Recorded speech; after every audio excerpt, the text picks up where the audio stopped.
Dirt jumping and BMX biking are weirdly similar but also very different. Dirt jumping is a subset of riding with its roots firmly planted in mountain biking. BMX is its own thing entirely. In the early 1970s, certain motocross riders in Southern California found a simple and cheap way to get the thrill and enjoyment they crave somewhere other than a motorbike track. As both cycling disciplines have evolved, they become more and more similar. Dirt jump bikes have become streamlined, with a low seat and low stance. Their frames are light and the suspension is comforting but strong. On the other hand, some BMX riders have started riding the same dirt jumps with their slightly modified BMX bikes. The inherently simple design of a BMX makes it hard to modify the bike for different types of riding. Dirt jump BMX bikes have geometry more similar to a mountain bike. The head tube angle is steeper to prevent the bike from being too twitchy, while the top tube length is also commonly longer so the bike will feel more stable at higher speeds.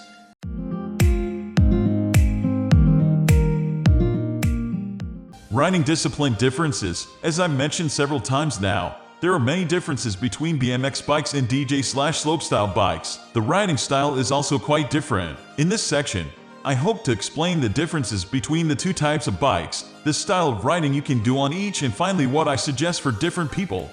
Disc brakes vs U brakes. Brakes are used very differently for these two types of bikes. For BMX bikes, brakes are often seen as very unnecessary. This view is taken by different riders for different reasons. A lot of times it's because of the need to do bar spins and tail whips multiple times takes precedence over being able to stop easily. This may sound stupid, but when riding at a skate park there are a lot of ways to deal with speed, the easiest of which is a quarter pipe. It's important to learn to air quarter or half pipe at speed when getting into BMX. While you have brakes or not, you can't always use them fast enough for them to be effective. On the other hand, mountain and dirt jump bikes nearly always have at least one brake, usually disc brakes. Apart from some race bikes, all BMX have U or V brakes that apply friction to the bike's rims through rubber brake pads.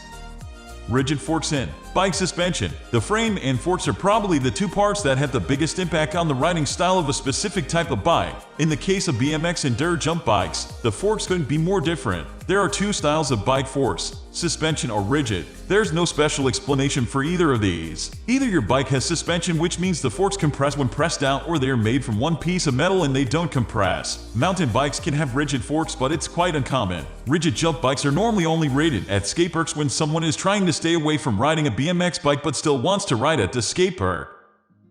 Bike gearing. I nearly didn't include gears on this list. I hope everyone watching this already knows BMX bikes don't have gears. On the other end of the spectrum, a lot of mountain bikes have gears. It'd be almost impossible to ride a lot of trails with a single speed bike. Whether to run gears on a dirt jump bike is simply a personal preference. Types of frames. Hubs and wheels may only work with single-speed setups, but nothing is stopping you from sourcing the correct parts and making your bike multi-geared. Riding without gears is much more common in dirt jumping. Strength and reliability are the main reasons for this. Riding big jumps on hard dirt causes a fair amount of force to go through the bike. From personal experience, I can tell you that a lot of these jumps can rattle the chain straight off the gears. This can be dangerous, so many people simply don't take the risk and go for a single speed.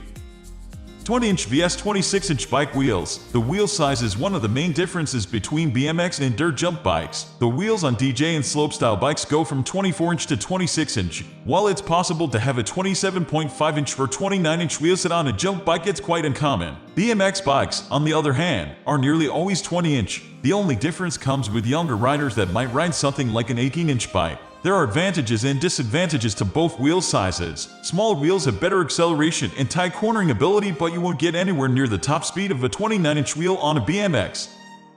Overview. When it comes down to it, really can't suggest one style of riding over the other. It all comes down to what you'll be riding, where, your body type, and what your preferences are. Most riders will often have multiple bikes that they can use for different locations. I have already given you all the information I have on which type of bike you should use in different situations and the main differences between the bikes, so all I can do now is explain my opinion and what I chose for myself. When I first started getting into riding, I was mainly riding dirt jumps and so opted for a dirt-style mountain bike. This was a Mongoose Fireball, which, for those of you who don't know, is effectively a four-cross bike. It has jump bike parts and geometry but with several gears. We are almost wrapping up. These are the common differences between these two. Hope you like this video. Please comment, share and subscribe to this channel for more videos.